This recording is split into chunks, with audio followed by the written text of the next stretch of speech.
አሰላሙ አለይኩም ወራህመቱላሂ ወበረካቱ። ውድ የዘውድ አካዳሚ ተከታታዮች እንኳን በሰላም በጤና ወደ ቻናል መጣችሁ ማለት ነው። ለዚህ ቻናል አዲስ የሆናችሁ ካላችሁ ላይክ፣ ሰብስክራይብ በማድረግ ጀምሩት ማለት ነው። ዛሬ የአማርኛ ትምህርት ሶስተኛ ክፍል ነው ይዤላችሁ የመጣሁት። ከዚህ በፊት 2 ክፍል ሰርቼላችኋለሁ። ሌላ ደግሞ የእንግሊዝኛ ቪዲዮ ነው የሰራሁት። ይሄ ከበድ የሚላችሁ ፊደላቶች ስለሆኑ ሶስተኛ ክፍል አድርጌ ይዤው መጥቻለሁ። እናንተ በጥሞና በመከታተል የዚህ ትምህርት ተጠቃሚ ሆኖ ማለት ነው። በተለይ እነዚህ ፊደላቶች ብዙ ሰዎች አማርኛን ለመልመድ የሚቸገሩባቸው ፊደላቶች ስለሆኑ እናንተ በጥሞና በመከታተል ተጠቃሚ ሆኑበት እላለሁ ማለት ነው። ከዚህ በተጨማሪ የኦንላይን ትምህርት መማር የምትፈልጉ ልጆች ካላችሁ በኢሞ፣ ዋትሳፕ፣ ቴሌግራም ሀይ በሉ። እዚህ ጋር ስክሪን ጋር ባስቀምጥኩላችሁ ስልክ ቁጥር ማለት ነው። ሀይ በሉ። የኦንላይን ትምህርት በግል መማር የምትፈልጉ በግላችሁ፣ በግሩፕ መማር የምትፈልጉ በግሩፕ ሆናችሁ መማር ትችላላችሁ በአንድ ላይ ማለት ነው። ከዛ በተጨማሪ የኦንላይን ስራ መስራት የምትፈልጉ የኦንላይን ስራ ስላችሁ ከኪሳችሁ ምንም አይነት ገንዘብ ሳታወጡ ብቻ ኢንተርኔት ካላችሁ ዋይፋይ ካላችሁ እና ትንሽዬ 1 ሰዓት 2 ሰዓት የምትሆን ጊዜ ካለሻችሁ የኦንላይን ስራ ከኔ ጋር አብራችሁ መስራት ትችላላችሁ። ምንም አይነት ክፍያ ከኪሳችሁ ማውጣት አይጠበቅባችሁ ማለት ነው። ቀጥታ ወደ ትምህርቱ እምገባ ይሆናል። እስከ መጨረሻው በመከታተል እኔ ትምህርቱን ምን ያክል ነው የምፈልገው፣ ለትምህርቱ ምን ያክል ነው መስዋዕት መሆነው የሚለውን አረጋግጡበት ማለት ነው። አብራችሁ ይቆዩ እስከ መጨረሻው አብራችሁ ከኔ ጋር በመከታተል ማለት ነው። እሺ እዚህ ጋር እንጀምር። ገ ጉ ጊ ጋ ጌ ግ ጎ ጎ። እዚህ ጋር ስንመጣ የ ዩ ይ ያ ዬ ይ ዮ። ደ ዱ ዲ ዳ ዴ ድ ዶ። እሺ ጀ ጁ ጂ ጃ ጄ ጅ ጆ። ጸ ጹ ጺ ጻ ጼ ጽ ጾ። ፈ ፉ ፊ ፋ ፌ ፍ ፎ። እሺ አሁን ከቀኝ ወደ ግራ አይተነዋል። አሁን ደግሞ ከግራ ወደ ማለትም ከላይ ወደ ታች እናየዋለን ማለት ከላይ ወደ ታች ደግሞ እናንብበው። ገ የ ደ ጀ ጸ ፈ ጉ ዩ ዱ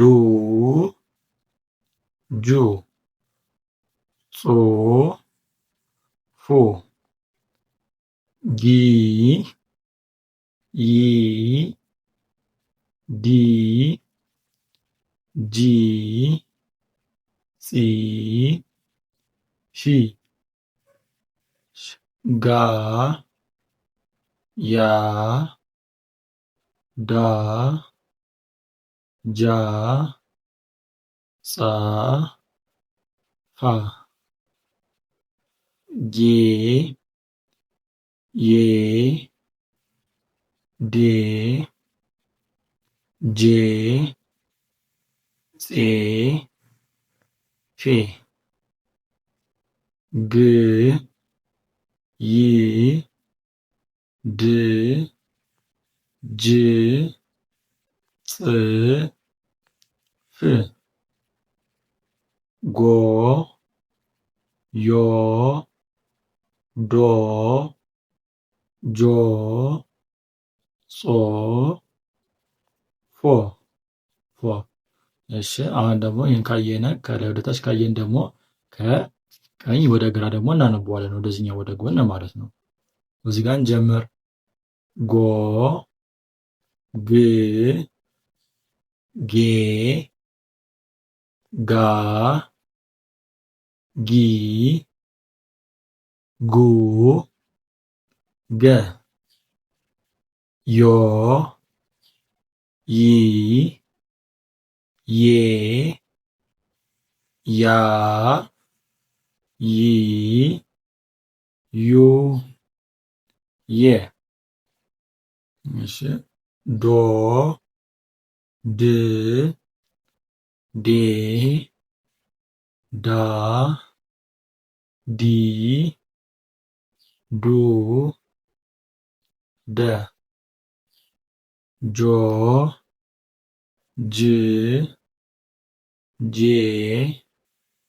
ጃ ጂ ጁ ጀ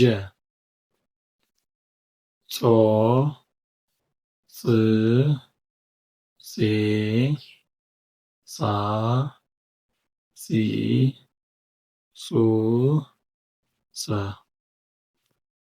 ፎ ፍ ፌ ፋ ፊ ፉ ፈ በጣም ጥሩ። አሁን ከነዚህ ቃላት እንመሰርታለን ማለት ነው። እስካሁን ሰብስክራይብ ያላደረጋችሁ ካላችሁ ሰብስክራይብ አድርጉ። ላይክ ያላደረጋችሁ ካላችሁ ላይክ አድርጉ ማለት ነው። አሁን እነዚህን ካነበብን ከዚህ ጋር ቃላት እንመሰርታለን ማለት ነው። ቃላት እንመሰርታለን። እዚህ ጋር ያሉት ቃላቶችን እናነባለን ማለት ነው። እዚህ ጋር የገጉ አራተኛ ፊደል ጋ እና የየዩ መጀመሪያ ፊደል የ አለ። የገጉ አራተኛ ፊደል ጋ እና የየዩ መጀመሪያ ፊደል የ። ያው ጋ ፊደል እና የ ፊደል በአንድ ላይ ስናነባው ጋ ብለን ስንል ጋ የ ጋዬ ጋዬ ይሆናል። ጋዬ መጋየት ማለት ነው። እሺ ወደዚህ ጋር ስንመጣ ደግሞ ሁለተኛው ጋር ስንመጣ የፈፉ መጀመሪያ ፊደል ፈ አለ። የጀጁ መጀመሪያ ፊደል ጀ አለ። ፈ እና ጀ ፊደሎች አሉ። እንደምናየው የፈፉ መጀመሪያ ፊደል ፈ እና የጀጁ መጀመሪያ ፊደል ጀ። ፈ ብለን ጀ ስንል ፈጀ ፈጀ ፈጀ ፈጀ። እሺ ወደ ቀጣይ ስንመጣ ደግሞ እዚህ ጋር የደዱ መጀመሪያ ፊደል ደ እና የጀጁ ስድስተኛ ፊደል ጅ አለች። ደ እና የጀጁ ስድስተኛ ፊደል ጅ በአንድ ላይ ደጅ ደጅ ደጅ ደጅ ደጅ ማለት ውጭ ነው። ውጭ የሆነ ነገር ደጅ ይባላል። እሺ እዚህ ጋር ስንመጣ ደግሞ የጸጹ መጀመሪያ ፊደል ጸ እና የገጉ አራተኛ ፊደል ጋ አለ።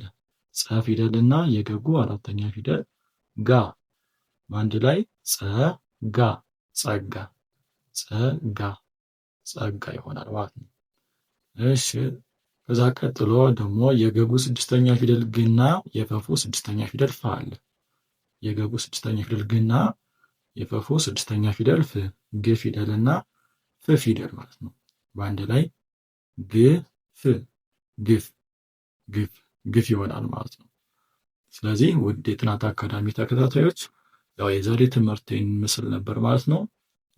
ይህን ቪዲዮ ከወደዳችሁት ለወዳጅ ለጓደኞቻችሁ ሼር አድርጋችሁ እንዲዳረስ አድርጉ ማለት ነው። እናንተም ተጠቀሙበት እላለሁ። እንዳልኳችሁ የኦንላይን ስራ እና የኦንላይን ትምህርት መማር የምትፈልጉ ቀደም ባስቀምጥኩላችሁ ስልክ ቁጥር አናግሩ ይላለሁ ማለት ነው። ቀጣይ እስክንገናኝ ድረስ ማሰላማ